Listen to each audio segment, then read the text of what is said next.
Hello and welcome to the Pulse of Spokane. I'm Emmet Rice, your host today. This is my first time on the show, so please go easy on me. I'm here with Natasha Hart from the SMD Dance Academy, or Irish Dance Academy, shall I say. Yes. For some of our viewers who might not know, could you familiarize us with what Irish dance is exactly? Definitely. So it is a cultural form of Irish dance that has progressed to something very competitive. But of course, it's also enjoyable as a performing art.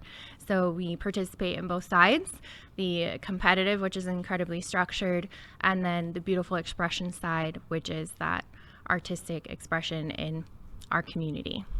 So how long have you yourself been involved in Irish dance? I actually started Irish dancing when I was older, which I like to share that because I want to encourage everyone that it's never too late to start. So I was 15 or around 15 when I started and was able to become a serious competitor at the regional level. I taught once I was kind of pre-20s through my 20s and then took a little break and found myself in Germany where I found a mentor once I was desperate to get back into it again. In reading your bio, I read that you've actually traveled all around all around the world, maybe sometimes in Europe and other places in the world. What was that experience like? It was incredible. Definitely, I would say Irish dance opens up that opportunity for students and people who want to choose to do it as a career through different touring groups. So I don't want to misstate any of their names, but there are international groups that many local dancers, even from Spokane, have participated in internationally. Wow. So in terms of Irish dance, in traveling around the world and competing or performing in other parts of the world, have you noticed that there's kind of a stylized difference maybe in German Irish dance or in American Irish dance? I definitely think a lot of the difference you see is exposure. So, for example, Japan just received their first certified instructor in 2020, which is quite remarkable considering the year. And so a certified instructor is called a TCRG, and that is what I am. So you would find areas that maybe don't host as large of competitions have a little more influence from their local culture. And then when you get to Ireland or the US now, it's a solid sport. And so it is pretty similar, very streamlined. And it definitely goes through trends. So you'll see all of a sudden a move becomes really, really popular and maybe it's a really high kick. It's neat to see how that changes. Sure. So you're the founder, you're the director at Yes.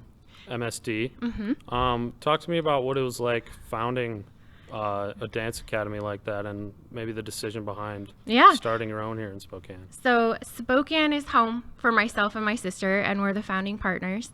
We're originally from here. We both kind of grew up and went and explored different things. So my sister joined the Air Force and was in Hawaii for a time. And my husband was in the military, and so we were in Europe then. So we took a little break, and then finally one day we were sitting together and realized, we really miss this part of our life, and we still call Spokane home. So we ended up being here and decided that we wanted to kind of establish something here and grow. So Spokane is home, and that's where we decided to start. Great. Yeah, every business has, a set of core values. Is there a set of core values that MSD tries to put into their dancers or Certainly, send them out in the world? We have a set of 4 core values, but they center around our school words. So we use courage, hope, and spirit. And with that, we grow from there. So the name of the school, MSD, Irish Dance Academy. MSD is an abbreviation for the Irish, which inspires our vision and core purpose. So in Irish, it's on Mishnach Shanach Dausa. And we use that as the courage of the dancing fox. So I think hope is a great word that now ties into our suicide prevention focus. But we look at the whole dancer. So it's not just about doing Irish dance. That's kind of our vehicle for us to build a community that's focused on the whole person. You mentioned earlier that you do non-competitive and competitive dancing. Yeah. In terms of just teaching, several students a day or a week. What's the most rewarding part of having your own dance academy? For me, the most rewarding part as a teacher is I get to follow these students through their life a little bit. It may not be the whole season of their life, but I get a glimpse that's more than, hey, I have you for 8th grade, or, oh, I get you for your senior year. To me, that is amazing because I get to see this little child turn into a competent adult. And that to me is incredibly rewarding because hopefully I've influenced a little bit along the way some structure and discipline, as well as giving them a platform to express themselves. Absolutely. Is there a certain age group that you guys teach that maybe might be your favorite, or are we not allowed to pick favorites? Definitely don't pick favorites. I do have a really special place for my adult group because in the American culture, we don't have a lot of after-school activities for adults, which of course in that scenario would be after work.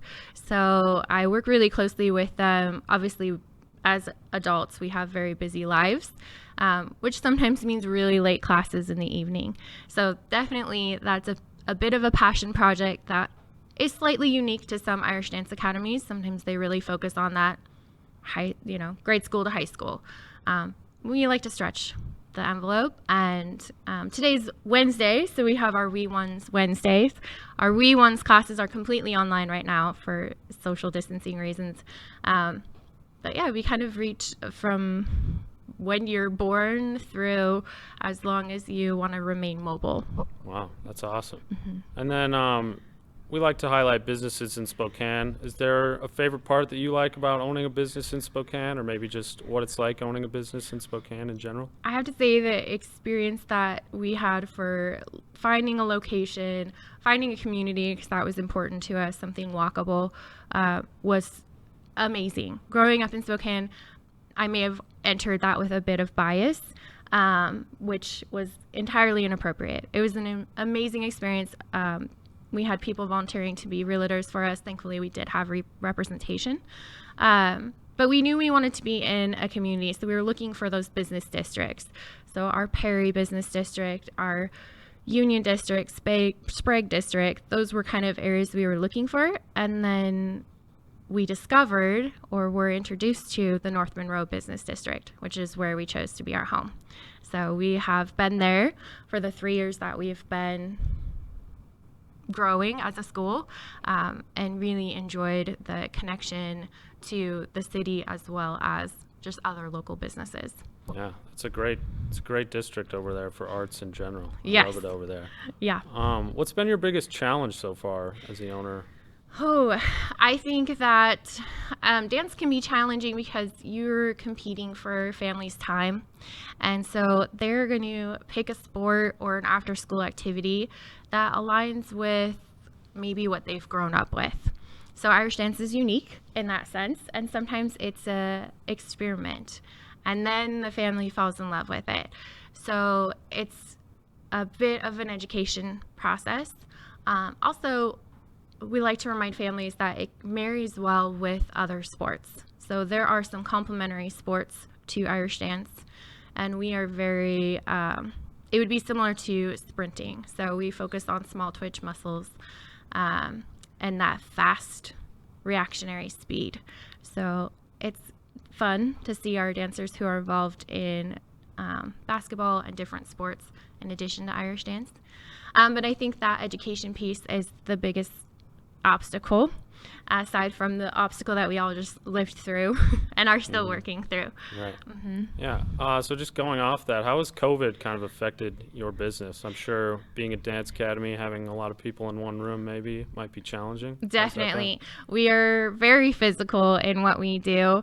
And so we really had to be creative, and that was a similar experience for many of the dance academies in our area. So we definitely first went ahead and had to go through the shutdown and come up with a strategy, which then emerged into a lot of virtual options. We then did private lessons, so one-on-one sessions for the families that was comfortable within their circle of social distancing. we have a small group. So our academy consists of around 30 families, which I think was a huge benefit to us for going through that, because we could have a lot of one-on-one communication. But thankfully, we are back to limited classes. In the fall, we had limited classes, which then scaled back to virtual only. So we do 5 students per class, and we have a 15-minute transition where we get to sanitize and make sure that we're clean and ready for the next group of students. Right. So, Yeah, I think we've all kind of had to adapt and maybe even found out better practices than I think we've what had we to were be, accustomed to. a lot more efficient about how we do things. And we've always tried to focus on communication, but there was no room for error in communicating through these really challenging times, because sometimes in a week you would have 3 changes. So I really admire our families who were balancing their work, their children's school, and then still trying to include an activity, which was amazing. A lot of families came to us and said, please, let's try and find something that's going to work, because for our mental health of our family, this is something that is part of my child's identity. We need to be able to continue this. And so it was wonderful that we live in an age where we have technology. Yeah. Because that is what allowed us to continue. Right. I think we'd be a little lost without it, especially at this time. Yes, most definitely. Yeah. Well, just in closing, what's one thing that separates MSD from perhaps other dance academies or other organizations that people are looking to perhaps join themselves or put their children into around the Spokane area? I think the one thing that separates is it's not just a sport. You get to incorporate art. So you can be physically active on a scale that is appropriate for your body, and we take the time to actually engage with you and find out what that looks like. So we're going to have that conversation and go through that goal setting, and then find a place for you in our community. Yeah, that's awesome. Well, is there anything else you'd like to touch on before we wrap up? No, thank you so much for the opportunity. It was wonderful to visit with you. I'm very excited that Spokane is having something like this. Yeah. Kind of put some attention on some of our local community. And then I hope to see some new faces through this. So we do have our Wee Ones Wednesdays. Our first classes are always free. So you're welcome to try it out without a commitment. I like that. Well, Natasha, thank you very much for joining us. We really appreciate it. And thanks for tuning in to another episode of The Pulse.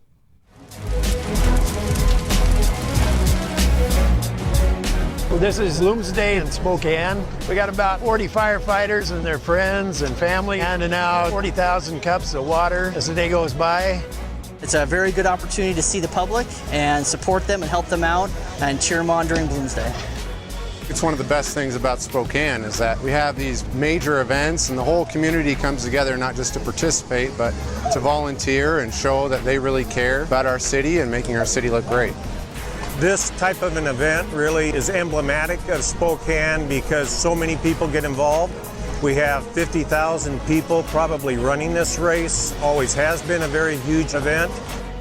Right now we're at the corner of Broadway and Nettleton. It's the last water station before the finish, so people are pretty much dehydrated by the time they get to us. They really need our water. The water stations are a vital part, especially on warm days like today. It's real important that we have the volunteers to help with that. Without the volunteers, Bloomsday wouldn't exist. All up and down the course, there are people that are involved in this celebration. It really is a celebration of what Spokane's all about.